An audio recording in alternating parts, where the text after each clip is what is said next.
Bienvenue à ce 52e épisode du podcast Bouger pour grandir. Et 52 semaines, 1 an.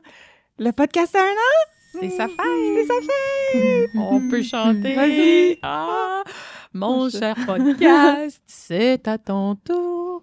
Ce qu'on a décidé de faire, et je suis en compagnie de Véronique Grandmont, ma fidèle collègue de plusieurs épisodes, parce que tu partages mon quotidien ici au bureau. C'est une revue des 52 épisodes, non, 51, parce que 52, c'est celui d'aujourd'hui. Faire finalement un survol des sujets, faire ressortir les coups de cœur, les invités extraordinaires qu'on a eus qui nous ont appris plein de choses pour vous donner le goût d'écouter les épisodes que vous n'avez pas écoutés. On a réécouté tous les épisodes en préparation de celle-ci. Tout à fait. Moi, j'ai trouvé ça Ouais. extrêmement profitable et ça m'a beaucoup inspirée dans ma pratique. Et ce qui est ressorti de mon point de vue ou de mon point d'oreille, c'est combien les épisodes se complètent les uns les autres. C'était pas l'intention initiale, mais quand on les réécoute tous en rafale, c'est comme une formation. Merci d'être là pour célébrer avec nous et d'avoir gardé Bouger pour grandir toute l'année dans le palmarès des plus écoutés dans la catégorie parentalité au Canada et en France. Bonne écoute! Et juste au cas où ceci est ton premier épisode, Bouger pour grandir est conçu pour stimuler les réflexions et répondre aux questions des professionnels de la santé, de l'éducation et bien sûr des parents qui accompagnent les enfants dans leur développement moteur, mais pas que. Et moi, je m'appelle Josiane Caron-Santa, je suis ergothérapeute québécoise, canadienne, formatrice internationale dans le domaine du développement de l'enfant, autrice du livre Bouger pour grandir, le petit cousin du podcast et surtout passionnée de faire connaître la facette pédiatrique de mon métier, l'ergothérapie. Sans plus tarder, poursuivons avec l'épisode d'aujourd'hui. Allons-y avec le premier épisode. Véronique, l'épisode 1, c'était 9 clés pour stimuler la motricité. Qu'as-tu retenu? Bien, puisqu'on débute avec le mot-clé, on va rester avec. Donc, je vais citer la partie où tu dis que certaines choses se passent dans des périodes clés, 0-5 ans, mais surtout celle du 0-1 an. J'aime ça aussi quand tu dis qu'il y a un ordre séquentiel qui doit s'observer dans les jalons pour que le corps soit plus harmonieux puis plus fluide dans sa motricité. Tout à fait. L'épisode 2, le découpage, c'est encore toi parce que c'était un de mes épisodes solo. C'est bien correct. Mais dans cet épisode-là, ce qui m'a parlé beaucoup comme ergothérapeute, c'est quand tu dis qu'un enfant qui est habile au découpage, c'est un enfant qui est habile dans ses autres activités de motricité fine aussi. Mais peu importe l'âge auquel l'enfant débute son découpage, bien, il va toujours passer par 3 phases, mais il va le faire à une vitesse différente selon ses capacités et ses intérêts. Super!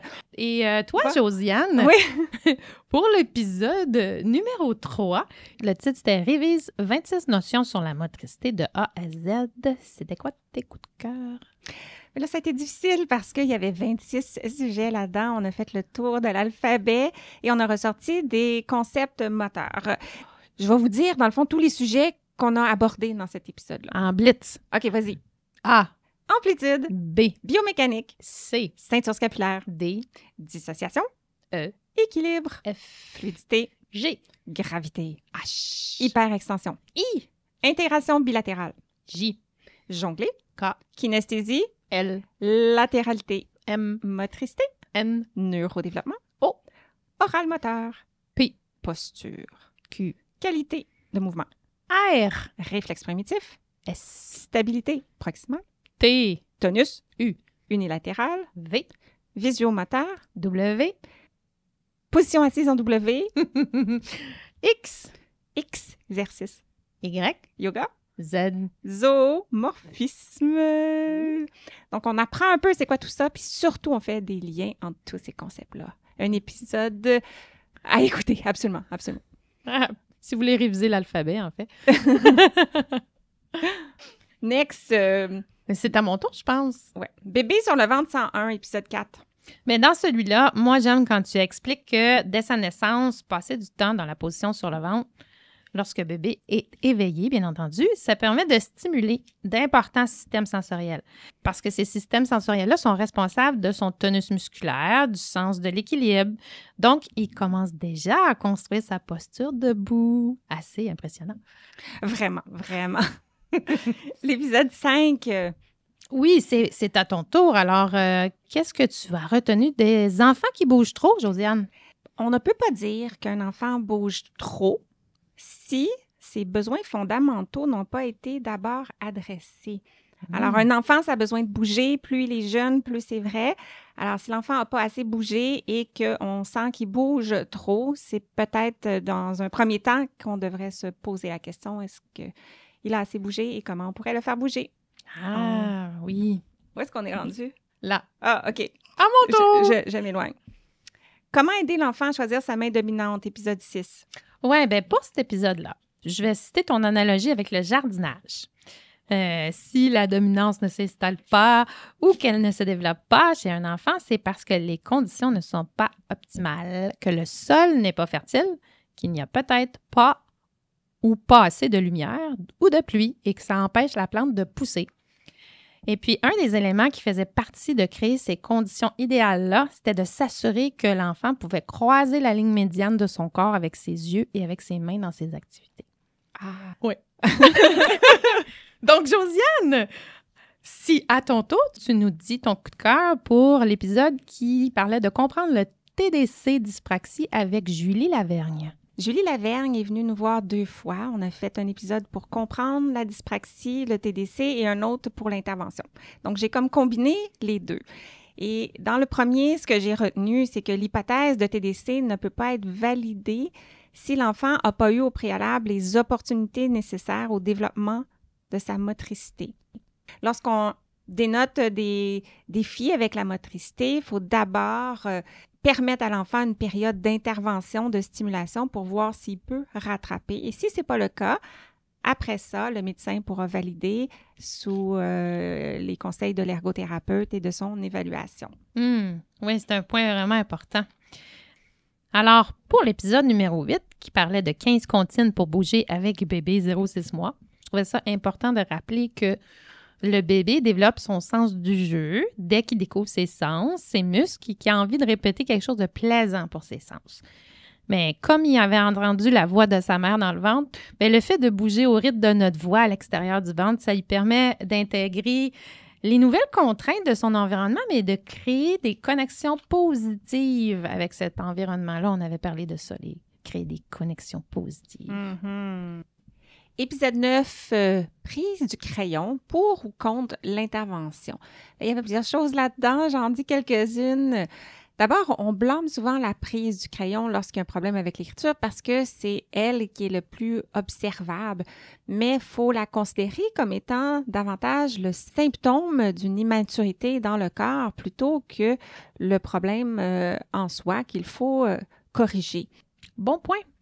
Et dans cette optique-là, un deuxième point, c'est que souvent, on va s'arrêter à la prise du crayon qui est comme une position, une photo pour déterminer si elle est fonctionnelle ou pas, davantage que comment elle se comporte durant une activité d'écriture parce que la prise du crayon, elle n'est pas statique ou toujours la même au cours de l'activité selon qu'on écrit en haut, en bas de la page ou notre posture ou la position de la feuille change.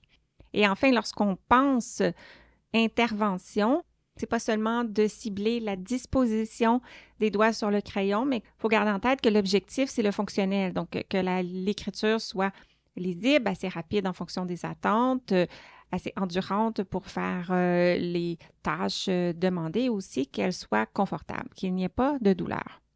OK, j'arrête ici. C'est mon sujet d'intérêt. Je pourrais en parler longtemps. Allez écouter l'épisode Un indispensable selon moi pour tous les intervenants qui travaillent avec les défis d'écriture. L'épisode 10, qui était le calendrier de l'Avent de la motricité fine. Un concept intéressant qu'on doit, je pense, retenir de cet outil-là que tu nous as proposé pendant la période de l'Avent, c'est que le fait d'adopter une routine de motricité fine régulière, motivante, dans un contexte qui est significatif de tradition, qui est déjà connu par l'enfant, bien, ça permet d'avoir hâte à l'activité surprise du lendemain. Mais tu démontres aussi qu'on peut utiliser des objets de la vie de tous les jours pour créer des activités de motricité fine qui sont amusantes. Fait que c'est 2 choses intéressantes. Vraiment, vraiment. OK. Épisode 11, Bébé a la tête plate avec Marie-Félix Rivard-Dionne, une physiothérapeute qui nous a expliqué l'importance de surveiller la forme de la tête de notre bébé dès les premières semaines de vie. Et on peut voir ça en regardant particulièrement les photos dans notre téléphone et c'est là qu'on peut voir la forme de la tête finalement, si elle est plus aplatie d'un côté ou derrière et que les impacts ne sont pas qu'esthétiques. Il y a des impacts possibles sur plein d'aspects. Mm-hmm. Et les impacts esthétiques, si on reste sur ceux-là, peuvent mener à différents défis en lien avec l'estime de soi lorsque l'enfant vieillit. Donc, c'est important aussi de s'en préoccuper. Oui. Alors, pour l'épisode 12, quand tu nous as parlé de pourquoi faut-il bouger pour grandir avec Solène Bourque, avec qui tu as écrit ton livre, j'ai trouvé que l'idée importante qui était à retenir, c'est qu'il vaut mieux rester comme plus longtemps sur une même marche ou dans une même étape ou dans un même niveau de difficulté quand notre but, c'est que l'enfant développe des capacités parce que ça permet de booster sa confiance, de consolider ses acquis. Puis, même si l'enfant il refait la même activité 10 fois, bien, il revit des sentiments positifs, il acquiert des choses nouvelles à chaque fois, même si c'est simple. Pour moi, c'est un peu comme quand on regarde un film de Walt Disney plein de détails, puis qu'on veut le réécouter, qu'on fait une formation, mais qu'on a le goût de la refaire plein de fois. Concept, Véronique. L'épisode 13, on s'est donné des idées cadeaux pour bouger et grandir cette année. Et on avait préparé une liste par groupe d'âge et présenté ça. Et ce que j'ai retenu en revisant la liste, c'est que lorsque on achète des choses qui sont polyvalentes, qui peuvent autant servir à la motricité fine qu'à la motricité globale, bien, on est gagnant. Et notamment, pour les 2-3 ans, on avait les instruments de musique qui pouvaient mener à la danse, toute la stabilité au niveau des mouvements des épaules, des bras, la posture et évidemment la motricité fine avec des petites dissociations sur le piano, par exemple. Ouais! Moi, j'adore la musique. Alors, pour l'épisode 14, qui s'appelait « Expression motricité fine » avec Sabrina Catudal. L'idée qui a capté mon intérêt dans cet épisode-là, c'est le concept de motricité libre. C'est une approche gagnante qu'on peut utiliser quand un enfant se décourage devant des activités motricité fine. Puis, c'est gagnant de lui proposer ça. Bien, en fait, c'est d'offrir du matériel, des petits objets qui sont motivants, qui stimulent la motricité fine, mais de ne pas imposer de but ou de demande à l'enfant. Alors, il va utiliser le matériel en fonction de la phase où lui il est rendu, puis il va pouvoir consolider ses habiletés puis sa confiance en soi. Donc, ça met moins de pression. Tout à fait. 15, les mimes au service de la motricité. On a distingué ce que c'était un mime d'un pantomime, mais l'idée globale était que un pantomime, c'est une sorte de mime qui vise à réaliser une action, des gestes qui sont reconnaissables dans la réalité sensorielle. Donc ça, ce que ça veut dire, c'est quand je mime ce que je ressentirais dans la vie de tous les jours, la taille, le poids, la texture et l'objet. Donc, par exemple, je peux marcher dans la boue collante et je démontre que la boue est collante ou que j'attrape un ballon qui est lancé trop fort et que ça m'a fait mal. Donc, c'est excellent. En plus de la motricité, de la planification motrice, mais aussi pour tout ce qui est représentation mentale et concepts sensoriels. Ouais.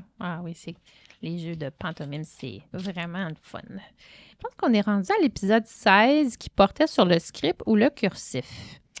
C'est un sujet toujours très crunchy dans les sciences de l'éducation, mais en fait, ça dépend beaucoup de la neuromotricité, ce concept-là. Bien, dans ce débat-là, moi, je retiens que plus on débute le cursif jeune, plus on aura de temps pour pratiquer puis mettre en place que l'écriture va s'automatiser. Ouais. Puis on réduit aussi les risques d'inversion de lettres puis les fautes d'orthographe, en fait. Mais en contraste, quand on débute le cursif plus tard, il y a un risque de surcharge cognitive parce qu'on débute parfois, si on débute en troisième année, par exemple, bien, il y a plus de contenu dans les textes écrits. Puis, si l'enfant a mis beaucoup de temps pour apprendre à écrire avec le script, bien, ça va être exigeant pour lui. Alors, c'est un point que j'ai trouvé intéressant dans ce débat. Oui, puis il y a tellement d'autres choses à dire là-dessus. On va ramener un autre épisode cette année. Oui, on devrait, parce que les habitudes d'un pays à l'autre sont très différentes, puis on devrait en reparler. Oui. Hein? Oui, bon point. C'est un plan. OK. Toujours sur le thème de l'écriture 17, l'écriture manuelle à l'ère numérique. Bien, j'ai retenu que l'école, c'est toute la vie. Non, c'est pas vrai. OK. Non, l'école, ce n'est pas toute la vie. Ouf. L'école, ce n'est pas toute la vie et que le maintien de l'écriture, c'est important pour le reste de la vie. Donc, faire un passage à l'ordinateur portable, c'est certainement quelque chose qui va être soutenant pour l'enfant et ses apprentissages dans le moment présent dans sa vie. Mais comme on ne connaît pas le futur, on ne voudrait pas que ne pas avoir poursuivi l'écriture manuelle en parallèle occasionne des situations de handicap à l'enfant, peut-être dans son futur métier, comme on ne le connaît pas encore. Et que la courbe d'apprentissage de l'écriture peut être plus longue pour certains enfants, tout comme certains enfants marchent plus tôt, d'autres plus tard, et qu'on peut avoir tendance à laisser tomber trop vite et à pencher vers le clavier quand l'écriture manuelle démontre encore du potentiel. Mais oui, l'épisode 18, qui était un Q&R medley de fin d'année. Il y avait 4 sujets, en fait, que tu avais abordés. Sur les 4, ben, je ne vais pas en parler des 4, là, ça va être trop long, mais je vais vous en présenter 2 qui ont fait vibrer ma fibre d'ergothérapeute. Donc, la phase du 4 pattes, ce n'est pas une étape futile dans le développement parce que ça développe la musculature de la posture du haut du corps. Alors, avis à ceux qui ne croient pas aux 4 pattes. Oui. Alors, ensuite, l'autre point clé, à mon avis, qui est toujours bon de se rappeler, surtout quand les enfants bougent beaucoup. Tu l'as peut-être dit tantôt, mais en fait, je vais peut-être leur dire avec des mots différents, c'est l'hyperactivité des enfants d'âge préscolaire. Ça doit être vu en fonction de ce qu'elle va empêcher, puis des demandes qui sont réalistes en fonction de l'âge de l'enfant. Sinon, c'est pas un handicap, mais c'est utile au développement de l'enfant. Oui. Donc, c'est ça. Alors, nous sommes rendus à l'épisode 19. Oui, retournons au début de la vie avec le portage. Clémentine Luzu qui nous a appris tellement de choses, dont le fait qu'il y a 3 familles d'animaux dans le monde et que l'humain est un de ces types d'animaux-là. Et donc, il y a des animaux qui ont besoin d'un nid pour être protégés et qui reçoivent la nourriture du parent. Ils se font amener, par exemple, un gros ver de terre. Ils peuvent survivre longtemps sans la présence de leurs parents. Il y a des animaux comme les poulains, les agneaux, qui marchent, se déplacent d'eux-mêmes rapidement après la naissance et qui vont s'éloigner un peu du parent, mais reviennent un petit peu facilement parce que le parent est la source de nourriture. Et il y a la famille des portées, qui est la famille des humains, comme les singes aussi, les marsupiaux, les kangourous, qui, eux, ne peuvent pas se déplacer et que pour survivre, ils doivent être portés et approchés finalement de la source de nourriture. Donc, tout ça pour dire que être porté, c'est un besoin fondamental qui appartient au type d'animaux que nous sommes. C'est vraiment intéressant. Alors, pour l'épisode 20, qui parlait de dessiner des gribouillis au réalisme. Alors, c'est toi qui l'as fait, cet épisode-là, solo. J'ai trouvé que comme ergo, j'ai trouvé super pratique 2 petites évaluations informelles que tu nous as proposées. Une façon rapide d'apprécier les habiletés de coordination motrice avec un crayon et les habiletés visuo-constructives là, chez un enfant de 5 ans, de demander de faire ou de copier un carré et un triangle. Assez simple. Et puis, ensuite, tu nous as proposé une façon super rapide d'apprécier les habiletés de représentation mentale chez un enfant de 5 ans, de nous faire deviner un animal à partir d'un support visuel ou de décrire un animal puis de faire deviner quel animal on décrit. L'inverse, dans un sens ou dans l'autre, ça va nous donner des indices au niveau des capacités de représentation mentale. Super intéressant, ça. J'adore. Non, vraiment. Merci. L'épisode 22, on a fait ça ensemble sur les réflexes primitifs. Point d'interrogation. Donc, qu'est-ce que c'est? Ça sert à quoi? C'est important de connaître ça, notamment parce que ça peut avoir plusieurs manifestations lorsque les réflexes primitifs peuvent pas jouer leur rôle complètement, qui est de guider le développement moteur, cognitif et affectif aussi, mais ensuite doivent s'intégrer. Donc, l'anxiété, l'hypersensibilité, l'équilibre, la coordination motrice, le besoin de gigoter sur la chaise ou de mâchouiller, les inversions de lettres à l'écriture, l'énurésie, et j'en passe. Donc, toutes sortes de conséquences de la rétention de réflexes primitifs. Donc, c'est tout abordé dans cet épisode-là. L'épisode 23 sur l'impact de la prématurité avec mon ergo de famille, Pierre-Anne Lacroix, que c'est toi qui as eu le plaisir de rencontrer. J'ai trouvé ça super intéressant que Pierre-Anne nous rapporte que les enfants qui naissent prématurément, ils ont un débalancement au niveau de leur musculature sur le plan postural, notamment au niveau des fléchisseurs du tronc, ceux qui servent à pencher le tronc par en avant. Alors, ça veut dire que si c'est d'un débalancement, ça veut dire qu'on peut penser que les extenseurs, ceux qui servent à tenir debout, sont plus forts que les fléchisseurs, finalement. Aussi, qu'est-ce qui était intéressant dans cet épisode-là? La plupart des enfants qui ont une moyenne ou une légère prématurité peuvent rattraper leur retard jusqu'à vers 2 ans. Alors, on cesse de compenser l'âge vers 2 ans dans la plupart là, des documents écrits ou qu'on voit au niveau des enfants prématurés. Mais quand l'enfant... Et ça, c'est le bout crunchy. Je le sais ce que tu Quand vas l'enfant dire, arrive au premier cycle Ouais. face à des tâches où il doit écrire, rester assis plus longtemps, les faiblesses au plan postural, ils font surface à nouveau. Alors, c'est pas parce que l'enfant, il est d'âge entre 2 ans et 5 ans. Là, on pense que tout est réglé, mais je pense qu'il faut continuer à stimuler ces enfants-là beaucoup, beaucoup. De là, la philosophie de l'ergo de famille, d'avoir un suivi en continu pour s'assurer que ça va bien et recommencer la stimulation aux besoins avant qu'il y ait des impacts. Yep. Très bon épisode. Your turn. 24, Christiane Lacroix, apprendre le clavier avec un TDC. Bien, elle nous a montré une technique, une stratégie qu'elle a développée pour initier les jeunes avec un TDC au clavier. Et on a appris qu'on peut être très fonctionnel au clavier et apprendre beaucoup plus facilement et avec beaucoup plus d'engagement avec seulement les 3 premiers doigts. Donc, s'enlever la pression de maîtriser la technique avec les 5 doigts, avec des applications qui peuvent être moins adaptées au TDC, par exemple, comme Tape-touche. Je pense que je vais le réécouter, celui-là. C'est vraiment intéressant. Oui, puis elle nous montre sa technique avec une vidéo, puis elle nous donne des outils aussi à télécharger pour mettre ça en application. Super. Hey, c'est toi qui continue. Les souliers, avec Marie-Félix Rivard-Dionne, qui nous dit que les transitions entre les positions peuvent être difficiles lorsque le bébé a des souliers. Donc ça, ce que ça veut dire, c'est que quand je me développe et que je veux passer du ventre au dos, je veux me relever en position assise, je veux me lever debout, aller vers le 4 pattes juste avant. Oui, il ne faut pas oublier le 4 pattes. Bien, si mon bébé porte des souliers, ça peut être plus difficile d'acquérir ces étapes-là. Donc, ça peut affecter la chaîne du développement.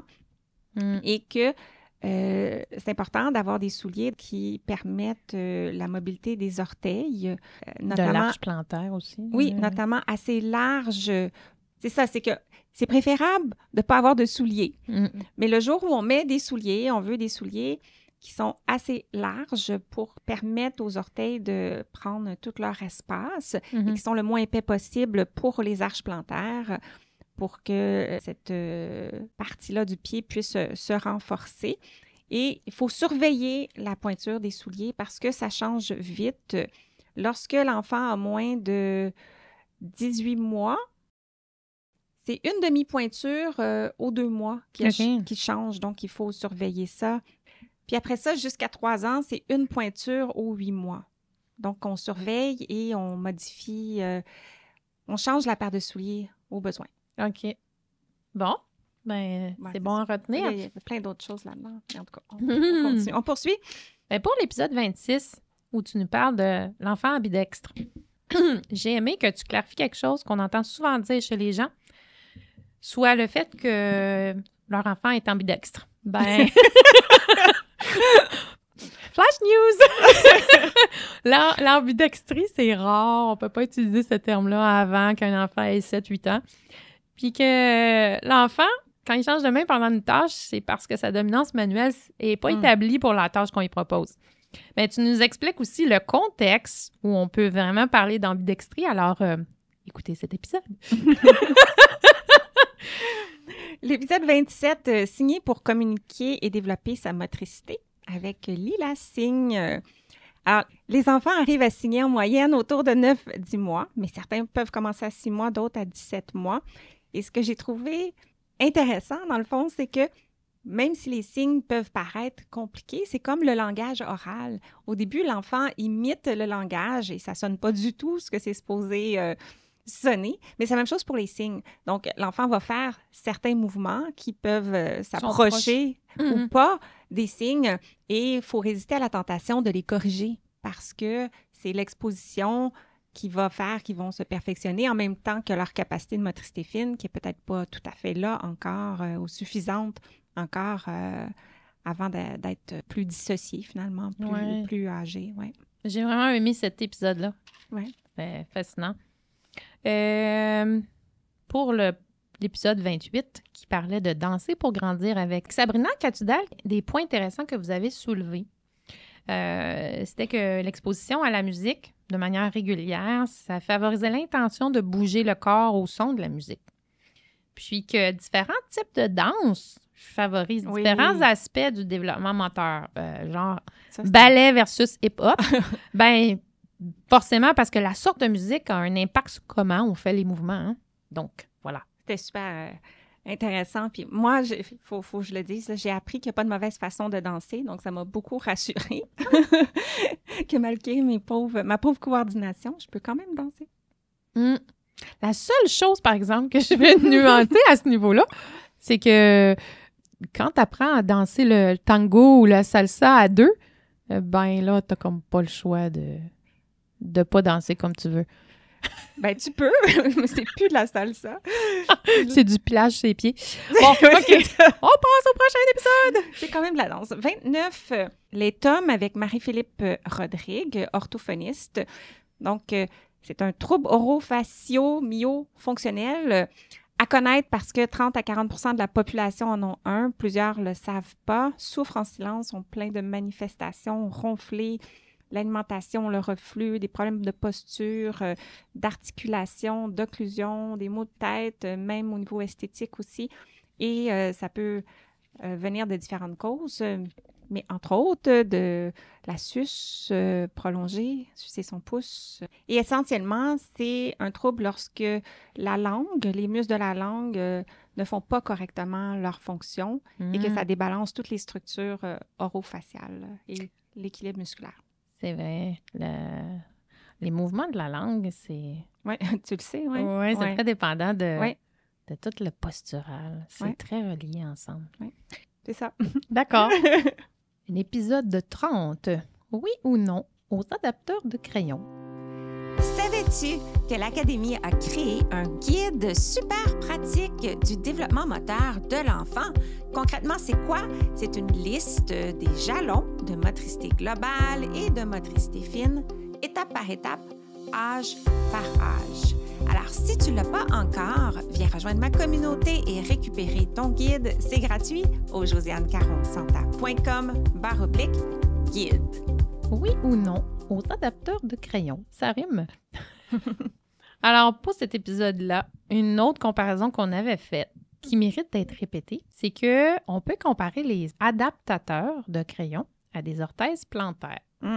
Puis, et faire la réflexion suivante, c'est est-ce qu'on a offert assez d'opportunités de renforcer le tonus et les muscles de la posture de ses pieds avant de proposer une orthèse plantaire?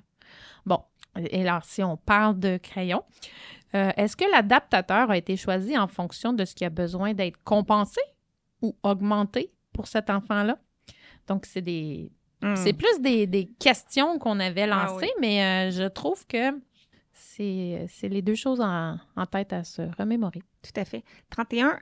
Bouger pour apprendre avec Eugénie Petitgrou-Lédier, une orthopédagogue européenne qui est venue nous partager des stratégies, et notamment que mimer les événements qui se passent, par exemple, dans une histoire ou dans un problème de mathématiques, qui vont mettre en scène l'enfant physiquement, vont l'aider à comprendre et à visualiser ce qui se passe et de là à avoir plus de facilité, par exemple, pour trouver des inférences dans un texte ou trouver la bonne équation, phrase mathématique pour résoudre le problème de maths.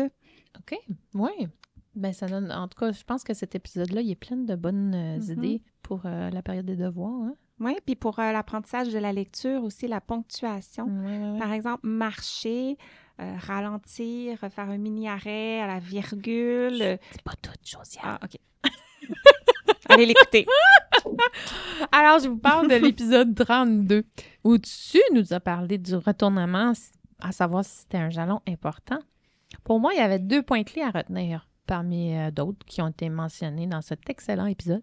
Alors, le fait qu'un bébé devrait pouvoir se retourner librement des 2 côtés avant de pouvoir s'asseoir seul et pas l'inverse.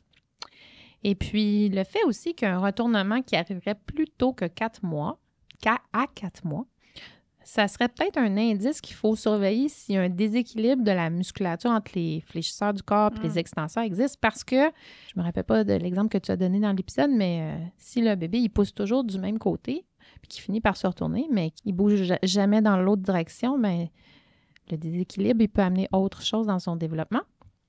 Puis quand le retournement apparaît entre 4 et 6 mois, ça peut être du dos au ventre ou du ventre au dos. Bien, ça devrait être suivi de l'opposé dans quelques semaines plus tard, mais avec la même aisance. Fait que ça, c'est un détail important, je trouve. Oui, toute la symétrie nécessaire dans les mouvements. Tout à fait. On s'en va jouer au yoga dans l'épisode 33 avec Mélanie Cahouette et le titre dit tout. Il faut en faire un jeu et non un exercice. L'enfant s'amuse. Et dans le yoga pour enfants, l'enfant est en contrôle de sa stimulation sensorielle. Donc, l'engagement n'a pas de limite. Et contrairement à ce qu'on peut penser, le yoga pour enfants n'est pas accroché à l'immobilité. Donc, il y a beaucoup de mouvements, il y a beaucoup de dynamisme. Puis, ce n'est pas un objectif que l'enfant ne bouge pas.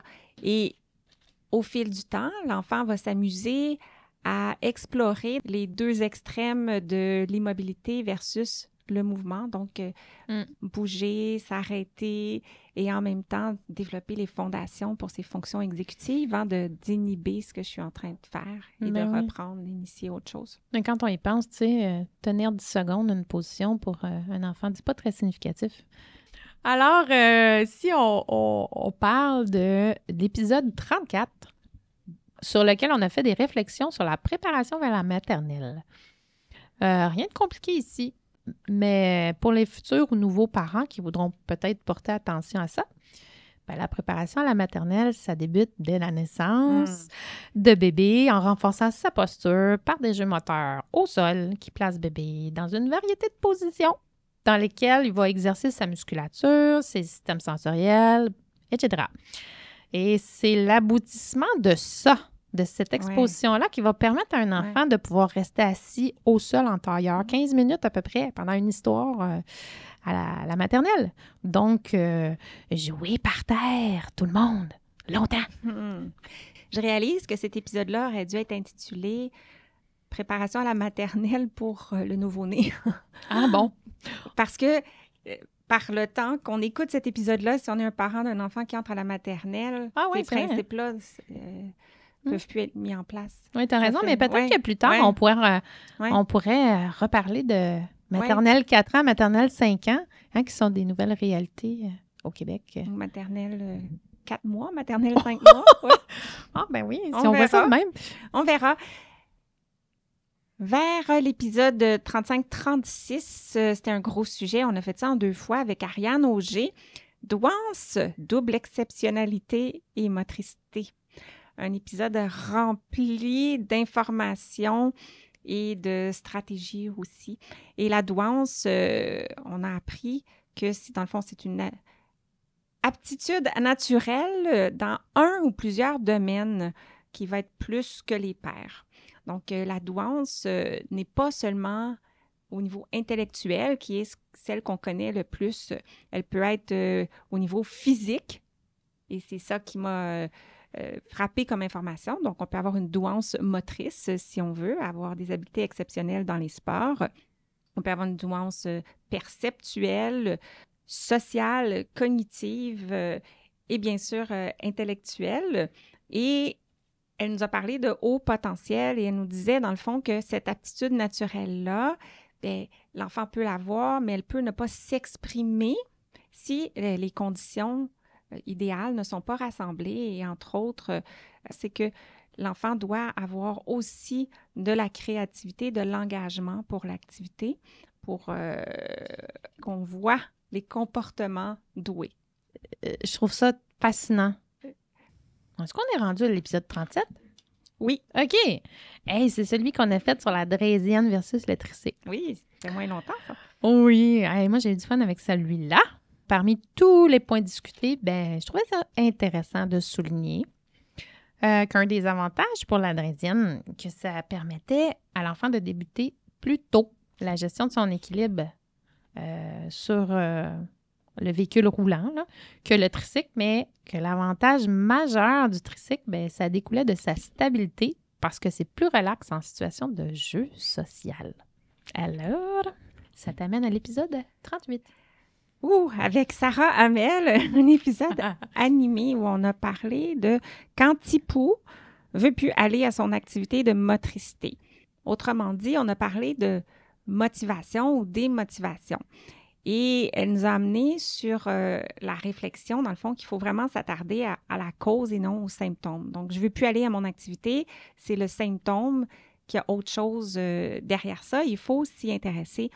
Et que la motivation de l'enfant émerge du succès, de ses succès et non de l'inverse. Donc, l'enfant ne va pas être motivé et ensuite aller à son cours et ensuite avoir du succès.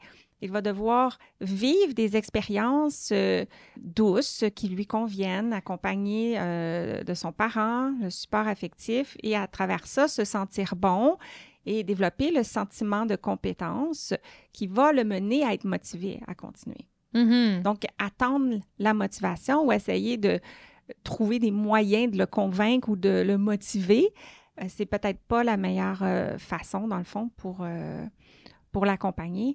Et que c'est sûr que quand on inscrit notre enfant à une activité, on voudrait qu'il persévère, mais que là, il y a un gros dilemme de valeur entre ne pas laisser tomber ce dans quoi on s'est inscrit et s'écouter à l'intérieur. Ça ne me convient pas, cette activité-là. Mais elle nous explique, dans le fond, que la persévérance, ça se développe dans les petites affaires du quotidien, pas au moment où l'enfant est face à une situation dans laquelle il se sent surchargé. Donc, il faut être à l'écoute de tout ça et conscient de nos propres besoins de parents aussi, parce que est-ce que c'est nos besoins qui continuent pour ne pas avoir perdu notre argent ou est-ce que c'est vraiment ça qui répond aux besoins de l'enfant? Donc, un gros épisode là, de un petit peu plus qu'une heure qui fait réfléchir. Bon, OK. 39. Oui, alors s'auto-réguler, pourquoi et comment faire avec Isabelle Babington. Et moi, j'ai beaucoup aimé lorsque Isabelle, elle a dit qu'en ergo, on s'intéresse à la fluidité du quotidien. Alors, moi, ça me parle parce que je pense que la fluidité du fonctionnement, de la pensée, des gestes, ça débute par le corps. Alors, j'ai beaucoup aimé cette phrase. Puis, je trouve ça très utile aussi de souligner que des pauses motrices peuvent faire bénéficier autant ceux qui ont un système nerveux avec un moteur de type lent versus rapide, autant les deux types qu'on doit les proposer à tout le monde parce que ça module l'éveil du système nerveux, puis que les mêmes activités avec de la proprioception, donc de la résistance, comme tu vois, j'ai mon petit bidule, mon petit élastique ici quand je te parle pour moduler mes émotions quand je parle au micro. En fait, les les activités de la résidence vont apporter des avantages aux 2 types de personnes, mais pour des raisons différentes. Ben, j'ai trouvé que c'est un point clé. Là, vraiment, il faut mettre ça dans son bagage professionnel pour tout le monde, là, les profs, les professeurs, les parents, les ergos. Pour les enfants, mais pour nous-mêmes aussi. Pour nous-mêmes aussi. Oui. De retour au bébé, épisode 40 avec Mélissa Dupont-Gauthier, physiothérapeute, qui nous a parlé de torticolis, un problème fréquent, 3 à 16 % des enfants, qui est très relié à la plagiocéphalie, donc à l'autre épisode. Et qu'il y a différents types, et c'est ça que je veux ramener. C'est qu'un de ces types-là, c'est le type postural. Donc, c'est plus une préférence qu'une limitation. Donc, l'enfant est capable, si on lui tourne la tête et même de lui-même, d'aller d'un côté et de l'autre, mais naturellement, spontanément, il prend toujours le même côté. Alors là, le torticolis peut mener à différents impacts et que c'est important de s'y attarder parce que ça ne sera pas vu par le médecin, parce que l'enfant bouge et même par nous-mêmes, ça va être difficile aussi à moins qu'on regarde spécifiquement pour ça. Et ce qu'on veut voir, c'est que l'enfant passe 50 % de son temps avec la tête tournée d'un côté, 50 % de l'autre. Mais j'imagine que dans le podcast, il y a sûrement des petits trucs. Ah oui, beaucoup. Pour favoriser ça. Pour la prévention, puis aussi pour soutenir l'évolution. Alors, moi, je passe à l'épisode 41 et 42, en fait, qui ont été faites avec Mégane Vaillancourt-Cashman, ergothérapeute, qui ont parlé de l'achat du premier vélo et aussi l'apprentissage. Mégane m'a fait réaliser que avoir un vélo pour un enfant, c'est acquérir un nouveau sentiment de liberté, puis avoir accès à des nouvelles opportunités occupationnelles, c'est très ergo, mais qu'aussi, ça vient avec des nouvelles responsabilités. Bien, j'ai bien aimé aussi le truc qu'elle a donné pour quand on fait débuter les enfants dans leur apprentissage, de débuter dans l'herbe, autant pour la sécurité s'ils chutent que pour donner plus de ressenti à l'enfant qui aurait de la difficulté à donner un premier coup de pédale. Parce que c'est comme un petit peu plus... il y a plus de résistance, en fait.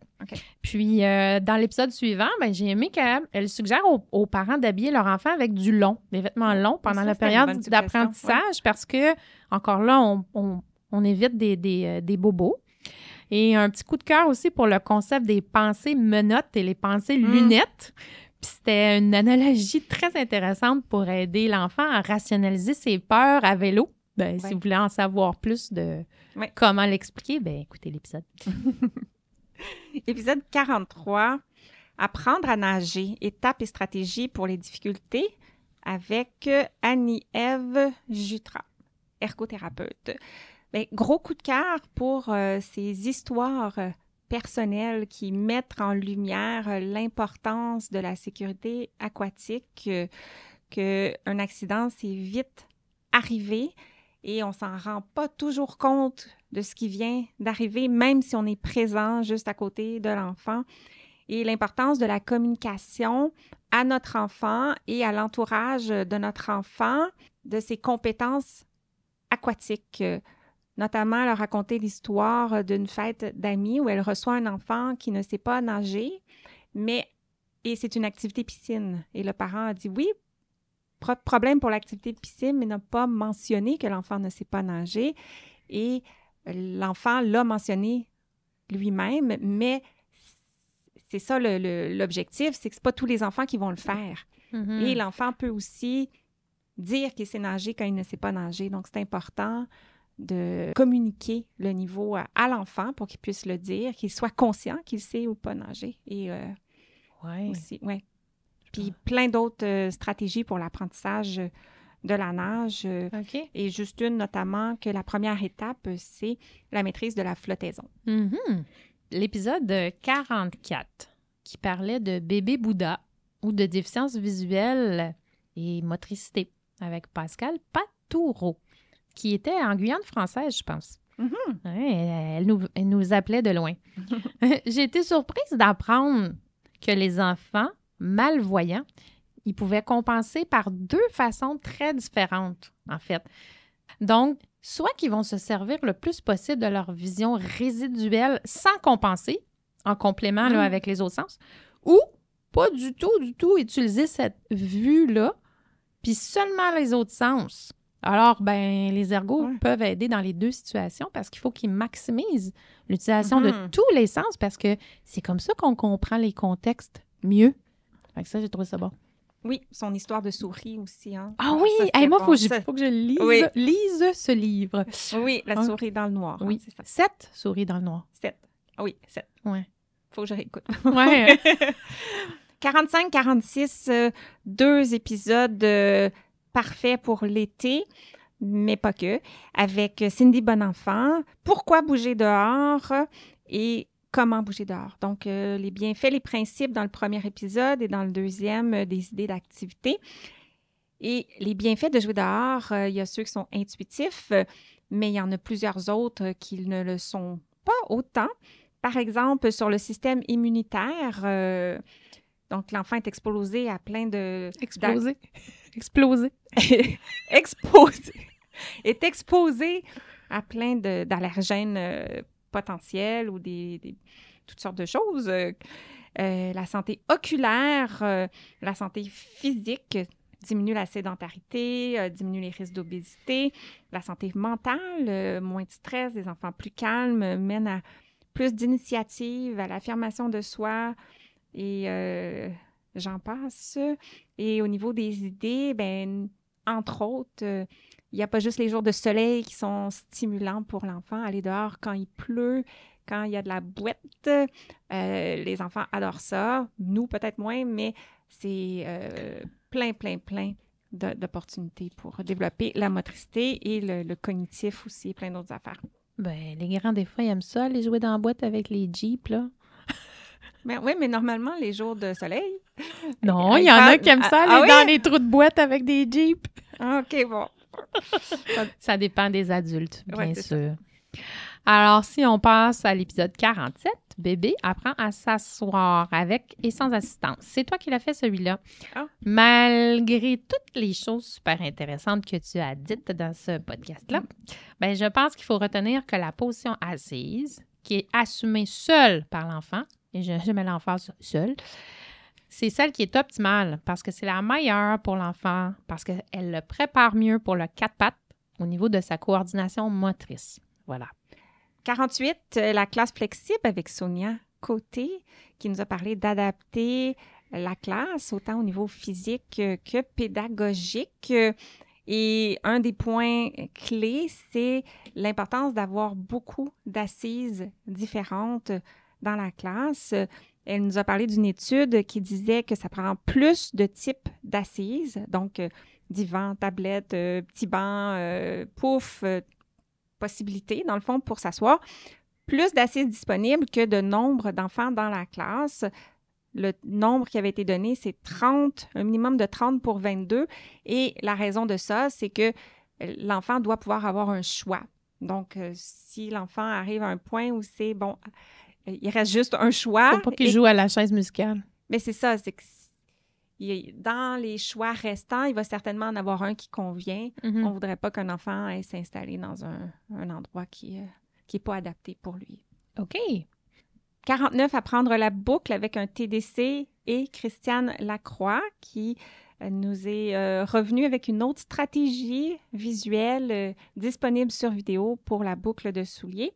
Et dans sa stratégie qui s'appelle « L'affaire est bouclée », elle utilise des supports visuels auditifs et c'est la particularité de sa stratégie kinesthésique pour la boucle de souliers.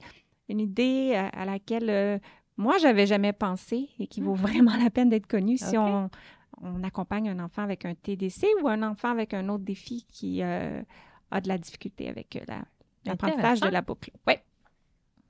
Et si on parlait maintenant de l'épisode 50 qui porte sur les sacs à dos. Tu as donné plein de conseils pour l'achat d'un premier sac à dos pour l'école, mais j'ai bien aimé aussi que tu parles des conséquences possibles, des problématiques avec les sacs à dos, parce que parfois, quand un parent voit un enfant plus vieux avec une posture assise qui n'est pas optimale, on peut observer comment l'enfant utilise son sac à dos, parce que le sac à dos, il amène une contrainte à la posture quand quand il y a beaucoup d'ajustements posturaux à faire, quand que l'enfant il le transporte mal ou d'une façon pas optimale, puis ça cause des tensions, des débalancements, des muscles de la posture à la longue, puis ça peut affecter plein d'autres choses, la posture debout, la posture assise. Donc, j'ai bien aimé cet aspect. Et si on parle maintenant du dernier podcast avant celui-ci, qui est l'épisode 51 qui porte sur les manifestations motrices précoces du TSA avec Amélie Gosselin. J'ai-tu bien dit? OK, parfait. C'est quasiment un vire-langue. OK. J'ai eu beaucoup de difficultés à choisir mon bout préféré dans celui-là, mais je souligne ce qui m'a étonnée. J'ai appris que 51% des enfants autistes naissent avec une hypotonicité qui va affecter leur motricité globale et donc leur contrôle postural, leur capacité de planification motrice, etc. Alors, j'ai bien hâte à la suite parce que ça promet au niveau des interventions. J'ai hâte d'entendre ça. Et pour le mot de la fin, qu'est-ce qu'on pourrait bien dire à nos auditeurs? Bien, moi, je veux remercier tous ceux qui suivent le podcast depuis ses débuts l'an dernier. C'est le fun de voir qu'il y a autant de gens qui s'intéressent au développement moteur des enfants. Je voulais remercier aussi tous les ergothérapeutes, mais pas que. Il y a aussi les physiothérapeutes, l'orthophoniste, les psychoéducatrices et une orthopédagogue qui sont venues.